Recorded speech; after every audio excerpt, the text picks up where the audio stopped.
So I have to start by asking, how did you two meet? I'm sure it was in a bar. Yeah.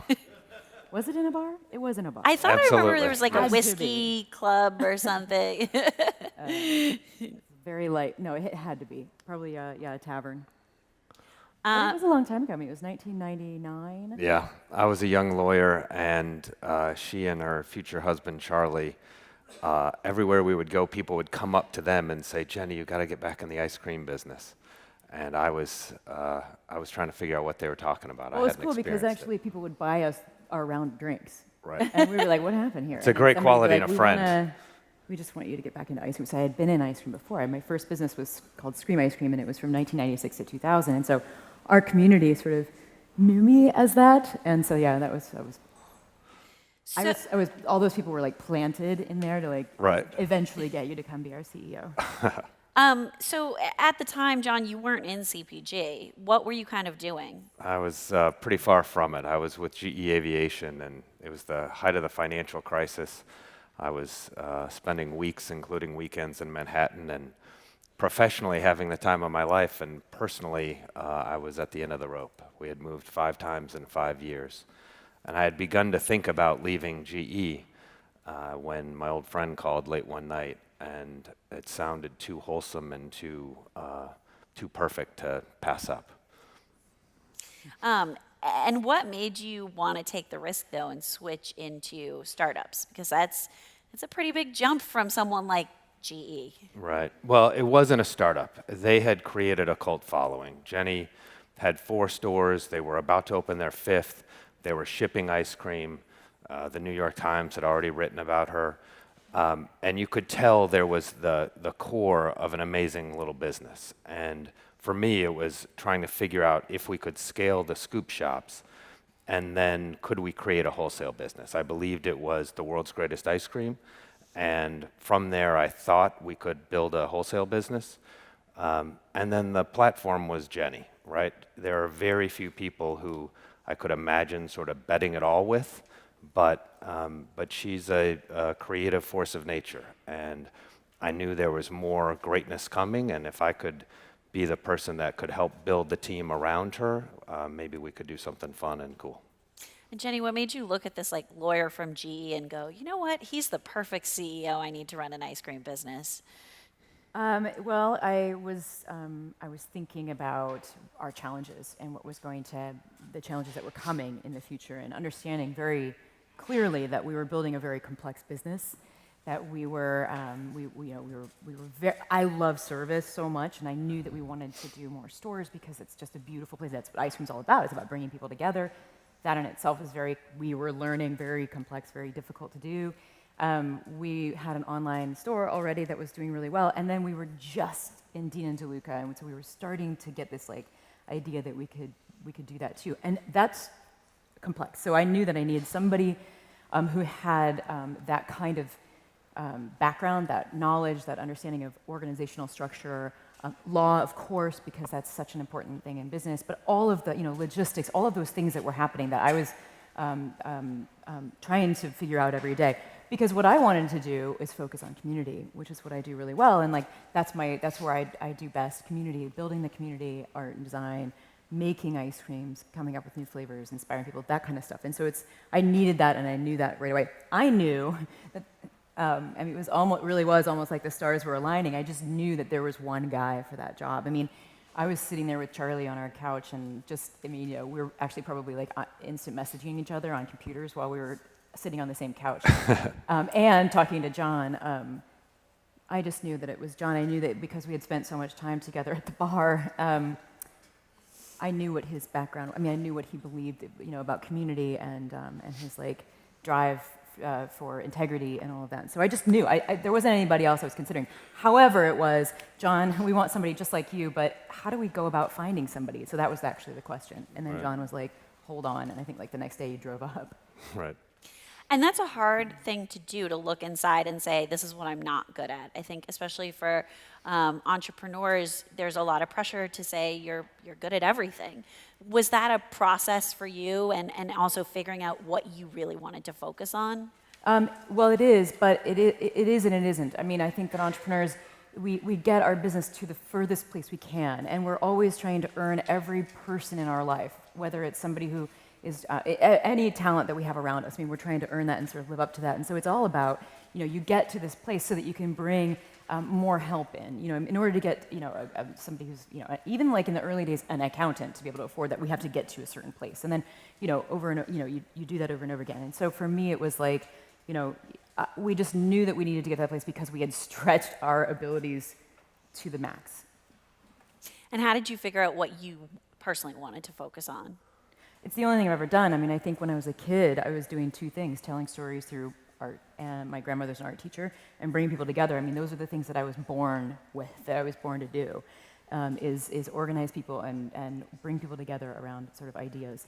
And so those are the only two things that I really wake up every day, driven to do, still to this day. And so I knew that was what I had to do, and that's also like what entrepreneurship is, And then you add business as you begin to grow that, and then you get all of the sort of complex structure of business that you engage to make that happen. Now, And that's what John represents in the company in a way, You guys decide you're going to work together. You figure out the details. What did those first few months look like? Were there any bumps in the road? Was it figuring out, who leaves their socks on the ground? And no. How did you get through those, early days? So I have one. At GE, you get promoted for having the GE bark, right? I got caught by HR screaming at a team of salespeople, and that is what made me a general counsel. Jeni had created this wonderful, loving organization, and in my very earliest days, Jeni and a small team had laid out some new packaging, and they were sort of thinking through, struggling with it a little bit, and I was sitting there, and out of my mouth came, if I was Big Co trying to knock off Jeni's, that's the packaging I would do. And as it came out of my mouth, I thought, my God, I could have said that different, right? You don't have to be a jerk at Jeni's to sort of make your point. And to her credit, she handled it beautifully. Like, she sort of sat there for a minute, looked at it, and said, you're right, like, scrap it. And for me, like, I had to yell at myself that I needed to find a way to interact with creatives and Jeni, unlike I had interacted with accountants and engineers at GE. And I've tried to live up to that, although I slip back into GE John too often. I like that. GE John. Right. I like that one. That's going to stick, I think. No. It's like G.I. Joe, but a little different. So that was the early days of me trying to figure out how to be a CEO for a group of loving, caring artists, which was very different than any world I'd worked in before. I mean, at the time, too, we had a production kitchen, and outside of that kitchen was another room with a picnic table, and that was our offices. So it was, we were all sitting around that picnic table with our laptops doing work, and then we would pop into the kitchen and make ice cream or do whatever we had to do, or into the garage and ship ice cream or whatever we were doing. And I remember that day, that probably the first day you actually, showed up to work. And a call came into the main line that was like, the toilet is out in one of our shops. And like 4 of us stand up, get our phones out, and dial our own plumbers or whatever, And John was just like, what's happening? Like, everyone's solving this one really dumb little problem. Like, okay, this is, all right, great. Well, what we're going to do is there's going to be lanes, and only one person's going to solve these kinds of problems. And that was like this like aha, like, yeah, obviously, moment.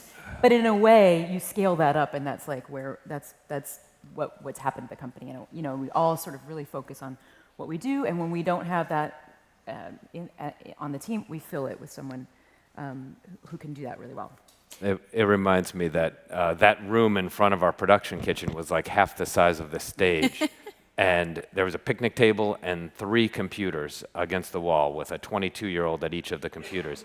I always tell people I was senior management. I got to join the picnic table. We've and we built the picnic table too. Right. And painted it. Come a long way. Yeah. Right. So has anything changed since those early days in terms of how you guys work together, or what has kind of evolved? I mean, I think that we've been learning the whole time and growing and adjusting. I mean, So yeah, I think things have changed, but at the same time, like that's what we got together and we started going. And so learning as we would go. And I think we've learned, I mean, in a way, like a friendship or even like a marriage, you sort of keep adjusting and learning about each other in our ways. And I think to this day, I would say that's what we're doing. Totally. Yeah. And the team has grown so much, right? Each of our roles have changed significantly in the last decade. And every time we bring in another very experienced, very smart person to the team, our roles shift a little bit. And it is a constant process. And I think we're fortunate to get to bring in more and more people that get to add to the mix. But we're on a daily basis trying to figure out what our job's supposed to be. Do you guys, getting into the nuts and bolts a little, do you take time where you have a scheduled meeting together and you make sure to connect? Because I imagine you're both really busy, and sometimes that can be hard. Yeah, we both will go 200 miles an hour our directions, but we definitely come together at least weekly because it is important. I think communication is just everything, and that's how we sort of just kind of stay aligned, and so that when we're out running in our own directions, we know where we're supposed to go and how we line up. Right. 10:30 Tuesdays. It's usually starts Sometimes with Thursdays too. right. What's on your list? And then there's a lot of texting. A lot of what are you seeing? night. Yeah. And we did have a question. So what do you split up? So who handles what at the company? It's a very complicated process. I'm in charge of filling the copier with paper and then doing whatever else Jeni doesn't want to do, right? Everyone's like, how do I find that? Definitely CEO? filling the cup. I think that it's, if you could think about it like this, I like to separate entrepreneurship from business. I think of business as a complex structure of sort of teachable disciplines like, of course, HR and finance and marketing and all of the things that go with business. You can go to school and learn all that stuff. Whereas entrepreneurship is about passion, about what you do and how you do it and why, and it's about community, and it's about one person at a time. And for me, that's boots on the ground in front of people. That's our platform. And so really, it's like that's your side and that's my side, and then they merge. And so this idea where I sort of sit is where creativity, community, and commerce sort of line up, and then there's this whole sort of machine behind it, which is the thing that enables all of that protects our resources, but all of them, including what we built, and then all of the people and talent that we have in our company, and that's you don't get one without the other. Mm-hmm.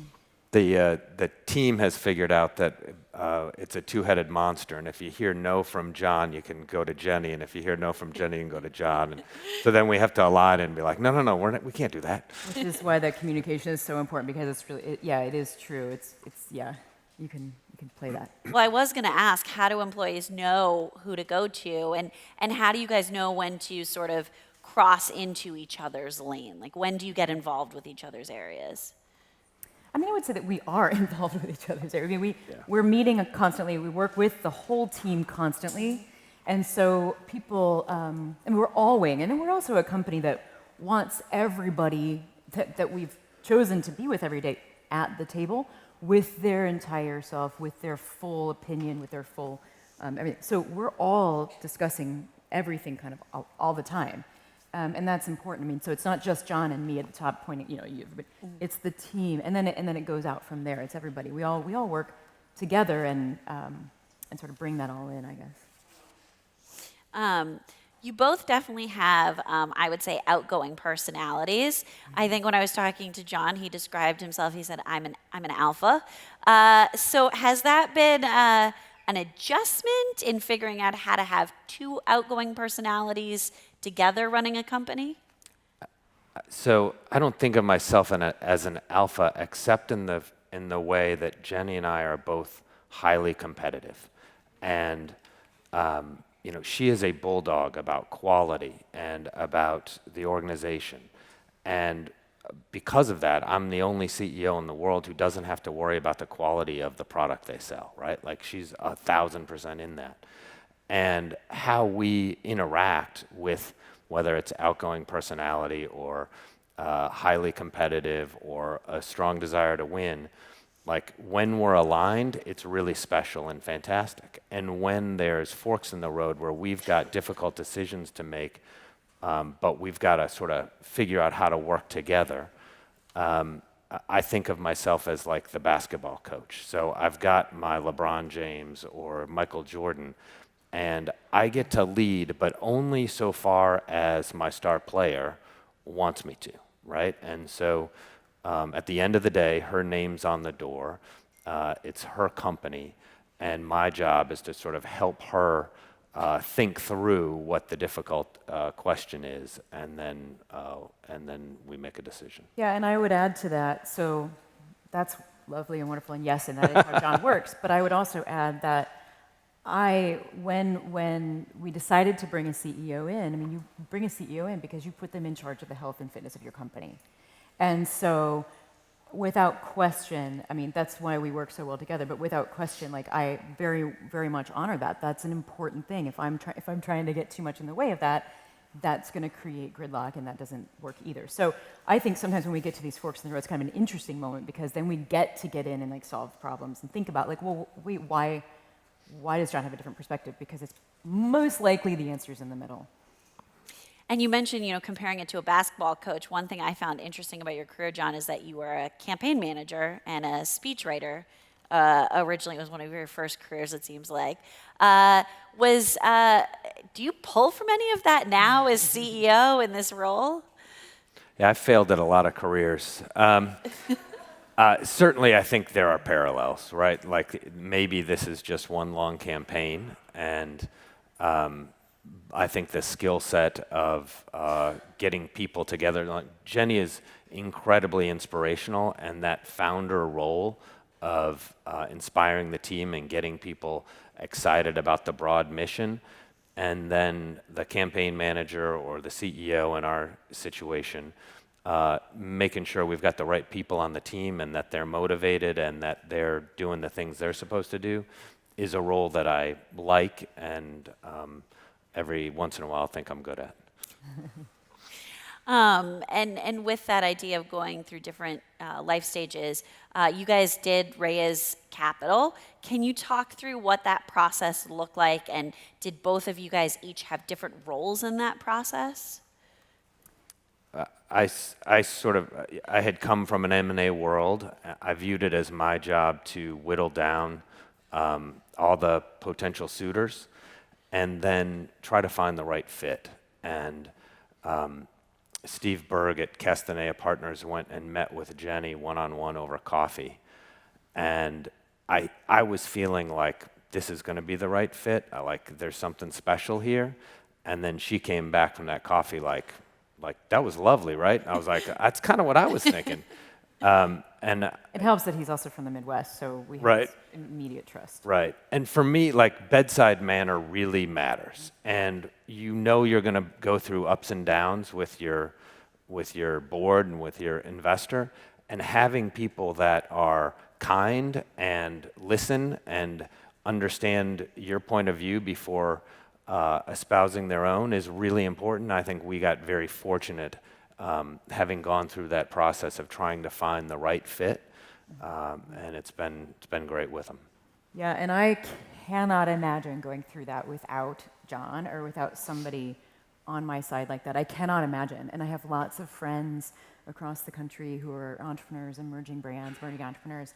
And I just can't imagine. You saw a couple, when we were, interviewing some other and having conversations, and we would leave, and I would be like, they're really nice. They were really nice. And I remember John more than once was like, they're all nice.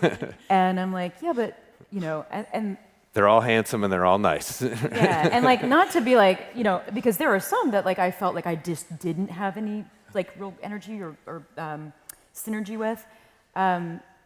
But I can't imagine I've gone through that, because I think that it's really hard to see through to the other side of what does this relationship look like in the future if you haven't been there before, and that's something that I'm really grateful for. I can't imagine, and so we ended up exactly where we needed to be, without question, and we're very happy. And on that idea of nice, one thing I love is you guys are just genuinely nice people. John actually posts Thank you. on Instagram like a moment of gratitude or often. I don't know if it's every day. Were you two aligned in these values and how you just were as people and wanted to run your business from the start? Or is this something that's kind of blossomed from the two of you over time? It's definitely the reason that I knew that John was like the one and only. I just really hoped that John would join our company because of that. I knew that John was a human being of integrity, of community values, and I knew how we wanted to run the company, which is as a community, growing with our community of makers, growers, suppliers, producers, knowing everyone personally and being in trade direct with them, and considering all of our customers and everybody a part of that community. And I just felt like that wasn't going to be accepted, by other sort of business minds, I guess. And so knowing that John had that, like in his core, is the reason I think that we're together. And it's also a great, we all have our moments of luck. For me, that was my big moment of luck, is that night that we met in the bar or whatever, because it, became what it is becoming. Well, that's very kind. I would say that the company Jeni had established it long before I came around. And the first things I did when we started talking was spend as much time as I could with her and Charlie trying to talk about our values, like what are we trying to do here? And building a company that we could be proud of, that treated its employees well, that minimized the impact on the environment, things that eventually led to Jeni saying, let's become a B Corp in 2013. But like those were core to her and what she wanted to build. And so understanding that coming in was very important, even though I was occasionally acting too much like a jerk in the early days. But I want to also say that we have we are very open and honest. So when we're not, so nice that we don't say what we mean. That's really important because that can also get confusing to your team. And we don't ask our team to do that. We want people to bring it in and bring their full opinions in. And it's, there's that sort of benevolent friction that you can create, and that's actually really good for the company. And John and I have an absolute, we are the two-headed monster. We think very differently. We respect each other 100% and trust each other 1,000%. But we always, and we're not afraid to come at it from a completely different perspective and fight our opinion until we change our mind. And so that's like the sign of a healthy, I think, relationship, and is creating that, and company creating that safe place where ideas and opinions matter and are respected. And that point about opinions and making sure that you can still disagree, we did have a question from the audience that, what's the greatest challenge you guys face as a founder and CEO working together? What would be the biggest challenge? I mean, maybe that it can be confusing, like who's in charge sometimes, or who's in charge of what, and so we have to work at that and make sure that we're not leaving the wrong impression. There are times when I'm like, oh yeah, let's do it, and 3 weeks later, John's like, wait, we just, the whole company just went that way for 3 weeks, and stuff like that. Sure. Yeah. The good thing is that we've got a lot of opportunity, and deciding what to take advantage of and whether to grow our SKU mix threefold, or open up more scoop shops, or double down on e-com. Like, those are difficult questions that arise because we're having some success, and it's easy to get excited about one. And our job is to sort of pick a strategy and then actually stick to it, and that's sometimes easier said than done. And speaking about where the company, is it opening new scoop shops or adding more SKUs? Where is the company going? Give us a little insight. I know you guys just added a non-dairy line. Where are you guys headed, and how do you kind of go about those decisions of, innovation or what new products to launch? That's so funny. We'll probably answer this completely differently. Right, I'm anxious to hear. I focus on our customers, and so I'm just looking at 7 million people coming through our world this summer, and what that moment of handing the cone over represents. It's 100 people who took to grow, make, or produce that one flavor, the story that gets told and then passed over, and this is a wonderful moment. I'm focused on how can we use these incredible resources that we get to build, that we're doing, that we're having all this fun with, to make better ice cream. And so all of those things are where my head is. And when I think about the vision of our company, like, we got this. I know where we need to go when it comes to the quality things that we can do, and so on. And so all of this sort of works together for that. And I think the future is more of the same, right? We're having tremendous success opening scoop shops. We're meeting new fans. Every time we open the doors, it seems like a bigger deal. And we love e-com and wholesale, and so we will continue to do more of that. And I think as Jeni comes up with exciting new things, we'll find a way to get them to market. And thinking about the future and where you continue to go, one thing I have heard from CEOs and founders is that they're very aligned when the business starts, but then over time, where they want that business to go kind of drifts apart. So how do you make sure that continually, as you keep growing and as you keep getting bigger, you're still staying in line with, oh, okay, this is where I see us going, and this is what I want us to become? I mean, I don't think that that's ever been. If anything, we're more aligned now than we've ever been. I don't think that that's. I think that we're actually like. So how do you get there? How do you stay aligned? A lot of talking, Yeah. right? Beer and bourbon help, but coffee's fine too, and Some kombucha. Right. It's not rocket science. Like I think we got it right at the beginning. I think we were well aligned. We had a rough idea of what we wanted to go do, and we're doing it. And so that's pretty fun. Mm-hmm. Well, it's been pretty fun having you guys up here. I could keep talking to you for a while, but unfortunately, we are going to take a quick break. Thank you so much for being with us Thanks, today. everybody. Thank you. Thank you.